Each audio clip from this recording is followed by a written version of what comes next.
Full moon in Aquarius. This is where you are right now.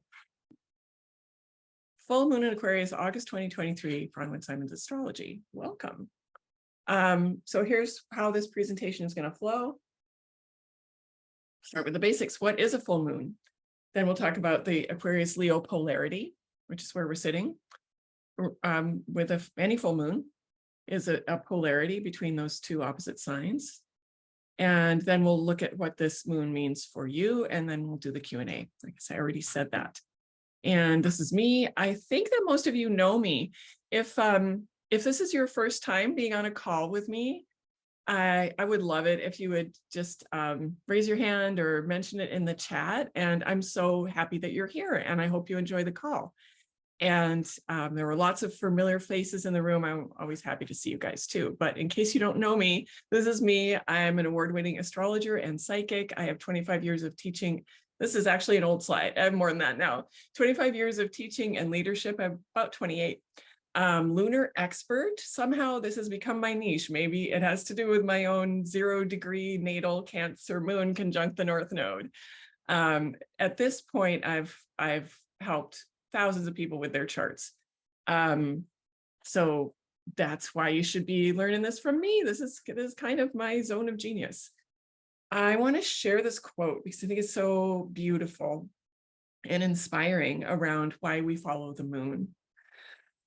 It was lunar symbolism that enabled humans to connect such things as birth, becoming, death, and resurrection, the waters, plants, woman, fecundity, and immortality, the cosmic darkness, prenatal existence, and life after death, followed by the rebirth of the lunar type, light coming out of darkness, weaving the symbol of the thread of life, fate, temporality, and death.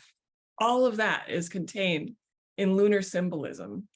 Most of the ideas of cycle, dualism, polarity, opposition, conflict, but also of reconciliation of contraries were either discovered or clarified by virtue of lunar symbolism. This is really a root idea and archetype in our psyche. We may even speak of a metaphysics of the moon, a consistent system of truths relating to becoming, growth, waning, death, and resurrection.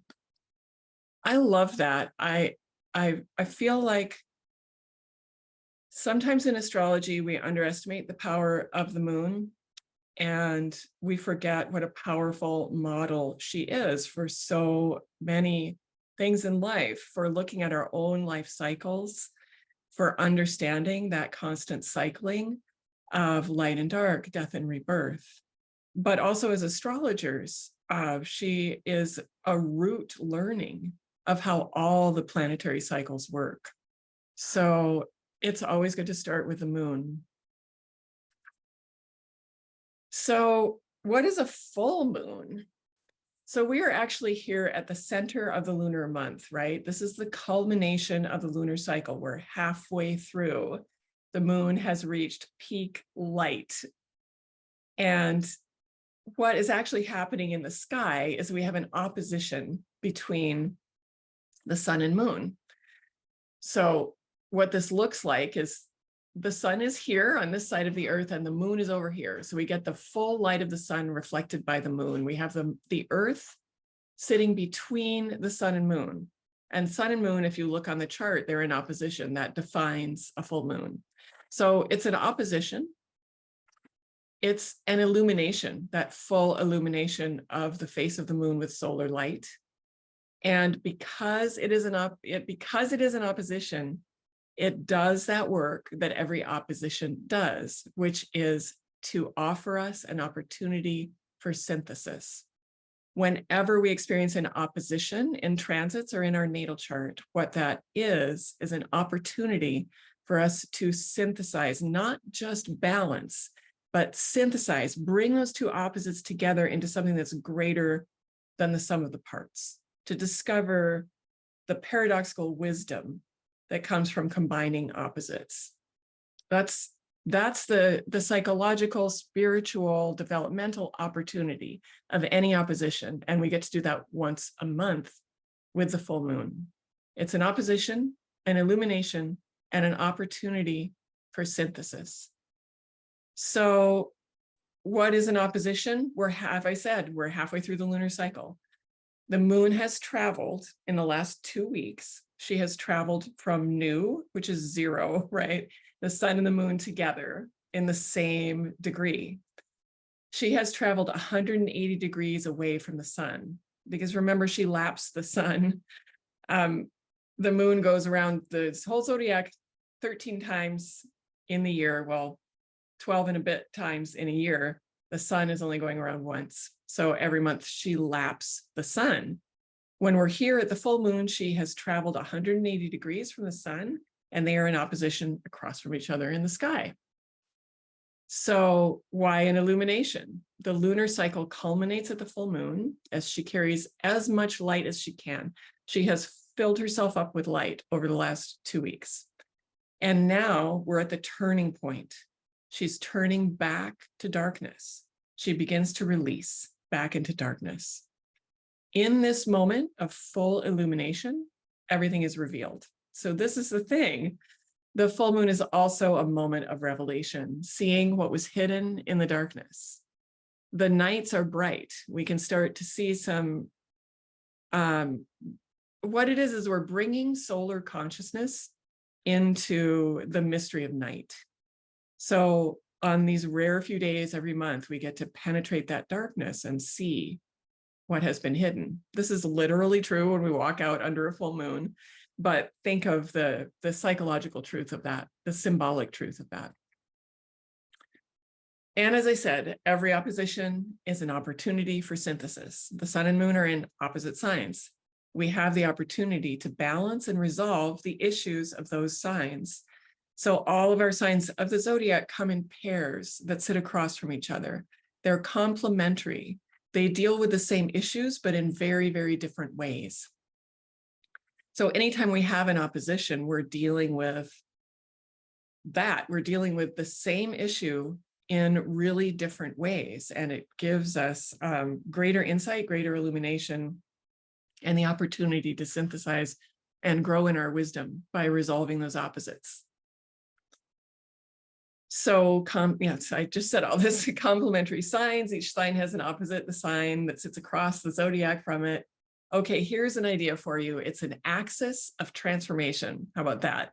So you have the axis of the two signs across from each other, and each of them holds a different developmental potential, a different area of our life, area of our psyche in which we can transform. Each of the two signs on the axis holds a different approach to the same issue. And this is where we can grow. We grow and we can balance or synthesize those opposites within ourselves.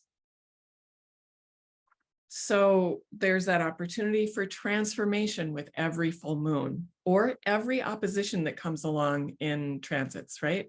Remember at the beginning, I said how the moon is a model for all other planetary cycles.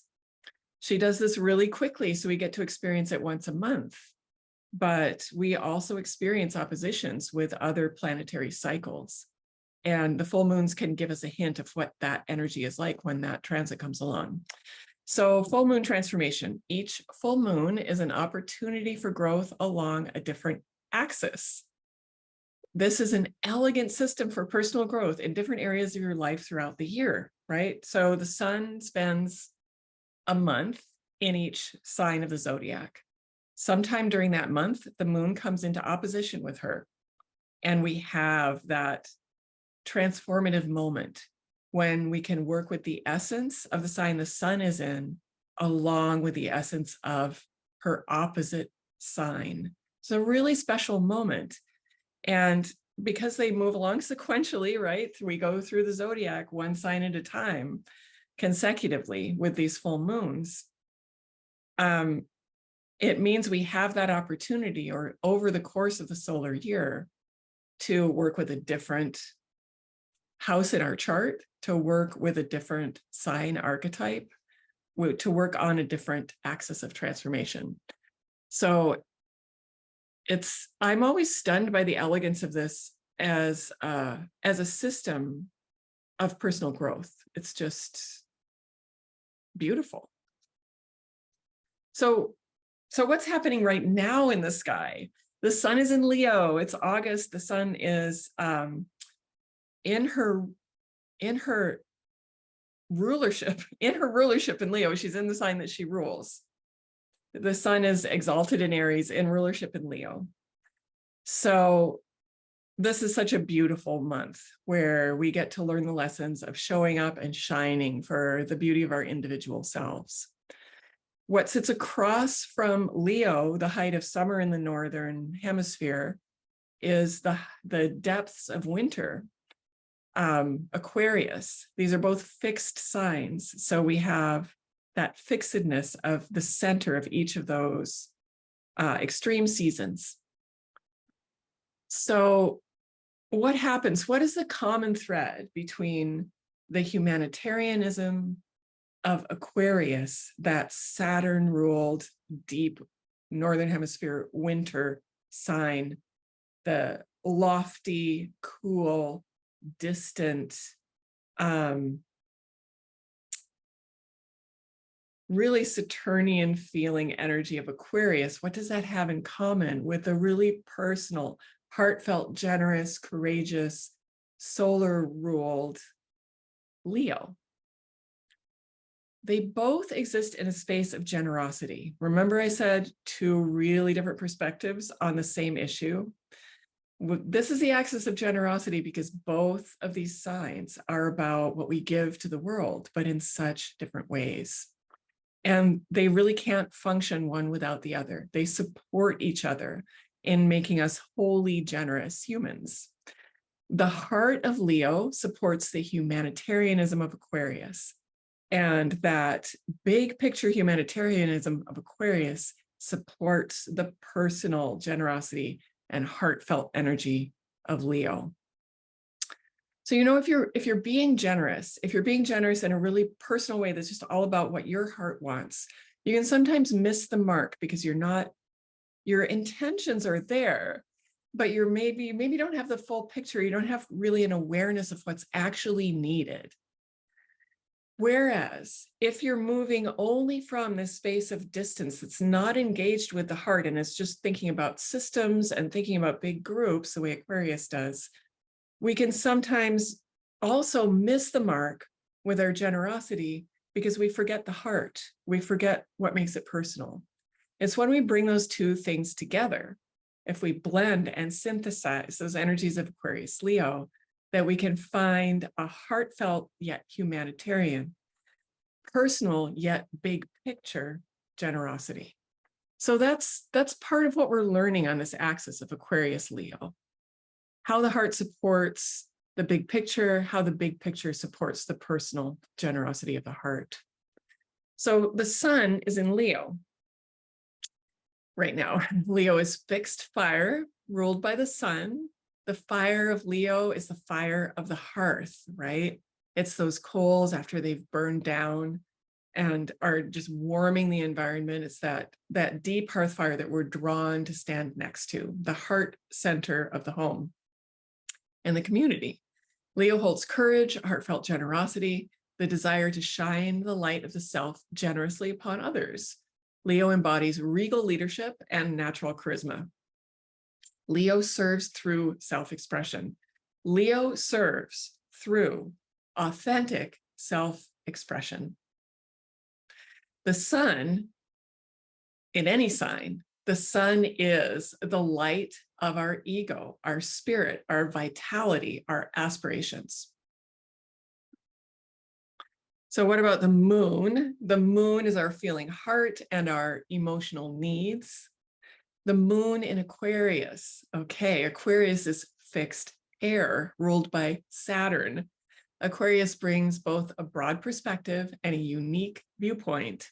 Cool objectivity matched with humanitarian ideals, open space for new ideas and positive change. That's the essence of Aquarian energy through the moon. So the Aquarius full moon, we can ask, what is being illuminated, right? That's the lunar key for any full moon. What is being illuminated around my need for self-expression and my commitment to the collective? How does my authentic self-expression show up in service to the collective? the full moon lunar key for Leo Aquarius. What is being illuminated around my need for self-expression and my commitment to the collective? If you had a chance to download the workbook, there's a link to it in your reminder email that you just got that had the Zoom link in it. There's a journaling page for this question. So that's something you might want to spend some time with tomorrow under the full moon. So bringing it home to you in your life, where is this going to show up? This contrast of your need to share your authentic self and your need to serve the collective. This is showing up in some very particular place in your chart. So where is Aquarius in your chart? Where is Leo? The sun is in that house of Leo. The moon is across from it in that house of Aquarius. So whatever house that Leo house is that's triggered by the sun all of this month that you were telling me about when you first came on the call, we look across to the other side of the chart to figure out where the moon is. To find the area of life, this full moon is illuminating for you, find Aquarius in your chart. Okay. If you don't know how to do that just by looking at your chart, or maybe you don't have a copy of your chart, here's the quick and easy, quick and dirty way to do this. And before you start asking me questions, this is via whole sign houses. Every house system is valid in its own right. If you already know what house this is for you, your Aquarius house in a quadrant-based house system, and it looks different than what this chart tells you, that's fine. Go with the way that you usually work. Use the house system that you usually use. Now, I use both Placidus and whole sign, depending on what techniques I'm working with. And I like to use whole sign in these group calls because it's, well, A, it's valid, and B, it makes it a little bit easier for those just coming in who may not have the familiarity with their chart. If you have no idea what I'm talking about, that's probably good. Just know that this is the house in your chart, the whole sign house that is ruled by Aquarius, and it's where this full moon is sitting. So both the Leo house and the Aquarius house are activated. Do you get how that is? Because the sun is in Leo and the moon is in Aquarius. So both those houses are activated. But this is where the Aquarius house is for you. For instance, I'm a Gemini ascendant. So this full moon is landing in my 9th house. My midheaven is in my 9th house. So again, by whole sign house. So this moon is landing really close to my midheaven. So I know I'm thinking about how I'm showing up in my career and about my visibility and how I need to apply those principles of Leo Aquarius to my work life. So has everybody had a chance to figure out the whole sign house that this moon is falling in for them? I'm going to move on to what the houses mean. So make a quick note if you need to, and I'm going to move on to this. So again, just really quick, much ink has been spilled about the meaning of the houses, like entire books on the meaning of a single house. Okay, so distilling it down to the essence, this is how I have distilled the houses down to their essence. So you can take a peek at which house is being activated for you. Remember, so these are across from each other. So for instance, if like me, this moon for you is falling in the 9th house, the sun right now for the whole month of Leo is falling in your 3rd house. So you can think about how these two relate to each other, because this is where that axis of transformation is. So for myself, with this moon showing up in my 9th house, I'm thinking about higher learning. I'm thinking about my teachers and how I show up as a teacher. I'm thinking about astrology because that lives in the 9th house. The 9th house is like a lot about your relationship with what's foreign to you, whether those are countries that you travel to or ideas that you haven't mastered yet, or religions that you haven't fully embodied and understood yet. Trips of all kinds I like to think of in the 9th house, house of wisdom, higher learning, astrology, the guru, relationship to what is foreign to you. That's the 9th house. So if you have a chart structure like mine with Gemini ascendant, you're thinking about how your day-to-day communication and mind is related to your higher wisdom. If you have the moon falling in 1st or 7th house, you're thinking about how the self relates to other. If it's falling on your 2nd, 8th house axis, you're thinking about your personal values and income and how that relates to your shared resources, investments, and debts. If it's the 4th, 10th house axis for you, you're thinking about the work-home balance, right? How your roots relate to your reach, how your foundation supports your reputation. If it's 5th house, 11th house, yay, that's beautiful. You're thinking about how your joy and pleasure support your sense of belonging in the world and in your personal friendship groups and your professional affiliations. So creativity and belonging, artist, audience, something like that. And if it's falling on the 6th house, 12th house axis, you're thinking about what you do with your days being what you do with your life. How does your daily structure create your karma? How does what you do day to day and manage your wellness and structure your days, how does that impact your spirituality, your karma, what you need to let go of, the mystery of life? It's a really interesting axis, that 6th house, 12th house, because we're dealing with one of the most mundane houses. The 6th house, where your pets and your daily schedule and your diet and all that good stuff sits. The people you work for, the people who work for you. But that is sitting in strong relationship with the house of spirit, where you find God, karma, the results of your actions, bliss, retreat, isolation, ending, beginning, emptiness, the great paradox. So I love that connection of the 6th house, 12th house, waking up, because we really get to see, how does my daily life support my big karmic purpose? So that's it. See if I have anything else for you. No, that is the end of the show.